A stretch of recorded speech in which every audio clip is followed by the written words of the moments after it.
आगामी दीपावली पर्व को लेकर राजधानी पटना को दहलाने के लिए कोलकाता से हथियारों का जखीरा मंगाया गया, जिसकी गुप्त सूचना पुलिस को मिल गई है, जिसके बाद पुलिस ने हथियारों के जखीरे समेत एक अपराधी को गिरफ्तार किया है।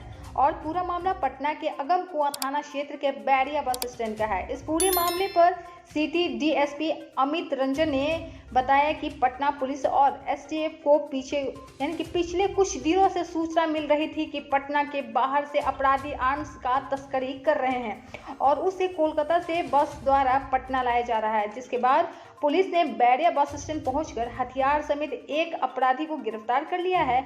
और वहीं उसके पास से अर्धनिर्मित पिस्टल का barrel 25 piece, slider 25 piece, body 25 piece और नगद रुपए समेत एक मोबाइल भी बरामद किया गया। कि पटना पुलिस एवं एसटीएफ को कुछ दिनों से सूचना मिल रही थी कि पटना के बाहर से अपराधी आर्म्स की तस्करी कर रहे हैं।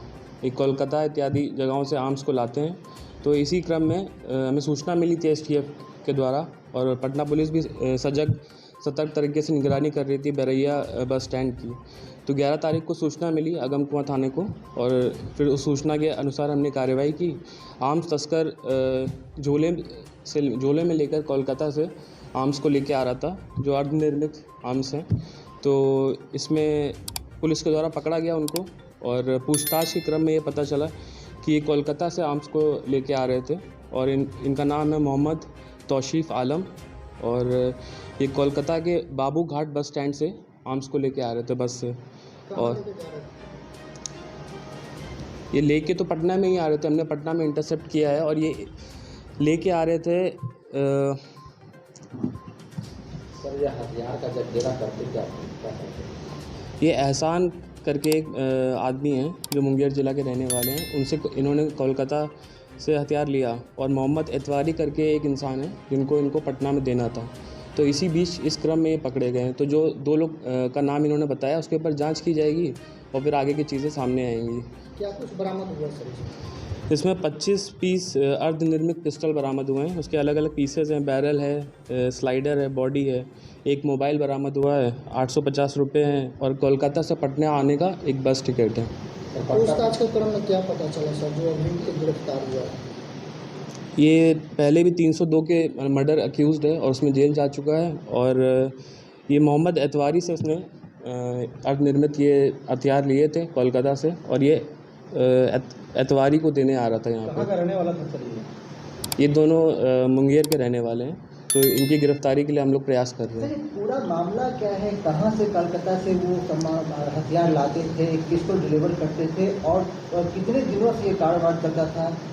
अब इसकी तो पुष्टि हम लोग जांच के बाद ही कर सकते हैं। जो ये बाकी 2 अक्यूज़ड हैं एतवारी और एहसान, जब ये दोनों मिलेंगे, क्योंकि ये दोनों मेन सरगना में हैं और ये मुझे लगता है इसको यूज़ कर रहे थे। इसको भी पूरी जानकारी अभी तक जो हमें जहाँ तक इन्वेस्टिगेशन हुआ है नहीं है, बस इसको इन दोनों का नाम पता है। बाकी आगे की जांच में पता चलेगा जब ये लोग पकड़े जाएंगे कि आगे ये लोग किस तरीके से इस गिरोह को चला रहे थे। क्या लगता है डिलीवर के लिए इनको क्या पे होता था? अभी तो जांच में जो पता चला है इसके हिसाब से कुछ 7-8 हज़ार रुपये इसी तरीके से इनको पैसा दिया जाता था। और मुझे लगता है जो ये अपराध कर रहे हैं इसमें ये अलग अलग लोगों का यूज़ करते हैं, कभी किसी का कभी किसी का। तो इस बार इंटेल हमको मिली थी और एक्यूरेट इंटेल थी, तो उसके हिसाब से इनके ऊपर कार्रवाई की गई। ये तो कैरियर है, तो सप्लायर को हमको पकड़ना है, जो हम गिरफ्तार करेंगे जल्दी उस पर कार्रवाई की। सर, इतने बड़े हथियार का जखीरा पकड़ा है, तो पटना में कुछ बड़ा घटना देने का अंजाम तो नहीं था इन लोगों का? जी ज़रूर, ये हथियार अगर नहीं पकड़े जाते तो इनसे घटनाएं अंजाम होती हैं, आप लोग को सबको पता ही है। सर, ये क्या रेट में हथियार यहाँ बेचा करते थे? ये तो मिडिल मैन है, इसको इस चीज़ की जानकारी नहीं है, तो ये तो अब आगे के इन्वेस्टिगेशन में ही पता चलेगा। ये आपका तौसीफ का रहने वाला है, लोहरा थाना जमुई।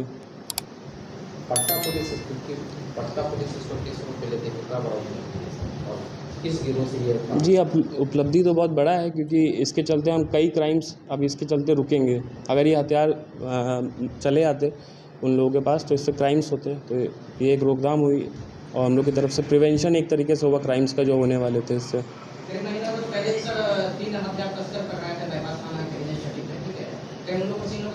जी, इसकी पुष्टि बाद में करी जाएगी।